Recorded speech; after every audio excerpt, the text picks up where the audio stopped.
The other examples that are really interesting to us are not necessarily the big brands, but all the little companies around the world. The bottom picture there is of a bakery that I visited in New York City, and I happened to notice a handmade sign. They said to their local customers, if you follow us on Twitter, then we'll tell you when the cookies come out warm from the oven, and you can run over, you can get a warm cookie. And you know, they don't have to send that to very many people. If they send it to a few hundred people and there's a run on the cookies, first of all, the people who follow that account, they want warm cookies, they get warm cookies. Second of all, the two guys that run that bakery say, okay, we can go home, we just sold all our cookies. And they didn't have to pay anything. They essentially need a homemade sign, even a chalkboard will do, and a mobile phone. And these are people that aren't necessarily going to invest in building a website and try to do a marketing plan. All they really need to do is communicate effectively with their local clientele, and they can boost their bottom line. We hear the stories every day from a pie company in San Francisco to a pizza company in Louisiana to a taco truck. Actually, this guy is really funny to me because there was a guy in Los Angeles who, I haven't met him, but I can only imagine that he's strange. He woke up one morning and he thought to himself, Korean food is very good, and tacos are very good. I should make Korean tacos. I don't even know what that means, but he made a Korean taco mobile truck. And his trick was, you can only have Korean tacos if you follow me on Twitter, and I'll tell you where my truck will be, and then you can come have Korean tacos. And it became a huge hit in Los Angeles. There are aerial photographs of the lines around the block of his taco truck, and now he's opening a restaurant in Los Angeles because of it. So we're very sort of, and one more thing is there's a lot more examples of best cases, you know, use cases for Twitter and business that we've taken time to create at a special site called business.twitter.com.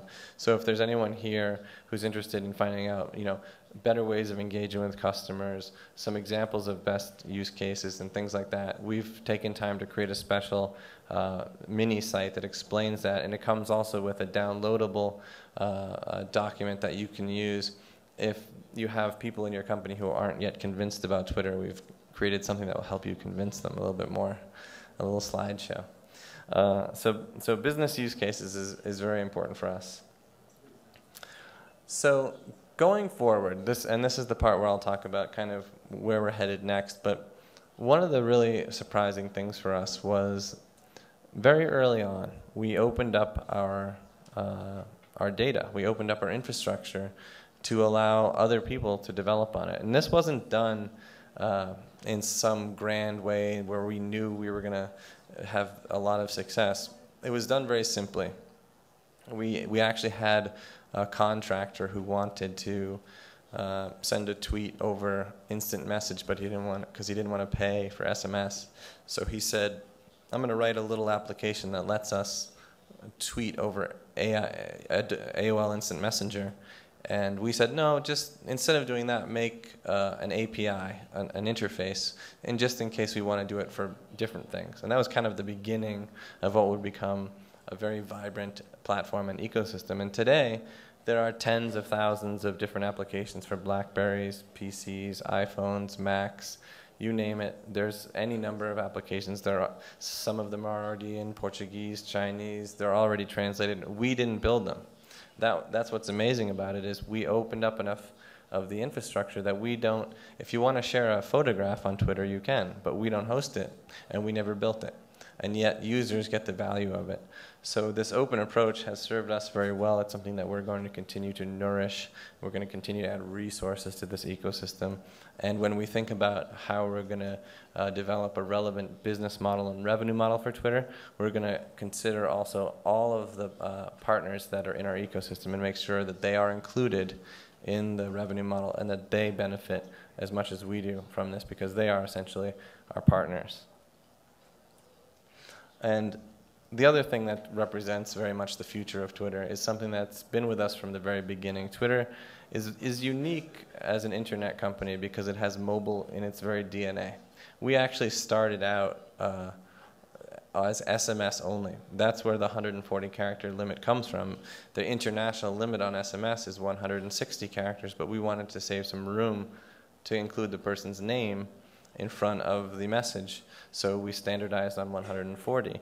And so we from the very beginning were mobile. The idea being that we would be agnostic as to the device. That means if you wanted to use a very cheap mobile phone to create a tweet, you could, and someone else on the other end could receive it on their PC and on their fancy broadband connection, and also the other way around. So that meant for us, mobile represents for us a huge opportunity for growth. There are over 4 billion mobile phones accounts in the world, and all of them have SMS, which means they're all Twitter-ready devices, just waiting to be activated. And people can create a Twitter account and use Twitter only over SMS and never go to the website if they want to, which means that people in developing nations, people who don't have internet access, will be able to have access to essentially a real-time network that we've created. And you know, a scenario that's in sort of an inspiring scenario to me would be like a farmer in rural India who wonders if he could be getting more money for his grain.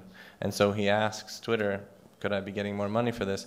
Someone else on Twitter has access to Wikipedia, to the internet. They say, you could be getting double. And that changes his life because now he can make double. And it also is very interesting because Twitter now knows the price that grain is trading at in that rural village. And maybe we'll be able to use that information at some point in the future. But mobile for us is representative not only of growth, but of one of our core missions, which is to have a positive impact in the world. And that really gets to sort of the heart of what we believe, is essentially that the open exchange of information can and will have a very positive impact on the world. I think that when people are more informed, then they become more engaged. And when they become more engaged, what ends up happening is they become more empathetic. They can understand what it's like to be in someone else's shoes. We can hear what's going on in Iran. We can find out what's going on in other nations, and we can read about it on Twitter first. And then the news follows the tweets, and they give us context, and they write more about information that's always been happening, but only until now are we able to really see it because Twitter has lowered the bar so low that participating on this web is very easy. And so we very much believe as a company that the open exchange of information can have a positive impact. It can make people more engaged, more informed, more empathetic. And that results very much in just creating a smaller world and creating a world that we all are kind of global citizens of. And that's something that we absolutely need to recognize if we're going to move forward. To some of our users have self-organized. And one example from earlier this year was 200 cities around the world all got together on one Thursday night to have parties, to have tweet-ups, and they raised $250,000 US for this one charity water, which means that they could build many wells in Ethiopia that will last a long time for clean, potable drinking water. So these are just examples of building into a culture of a company this idea of social innovation and social responsibility that we feel is very important when you're starting a company today.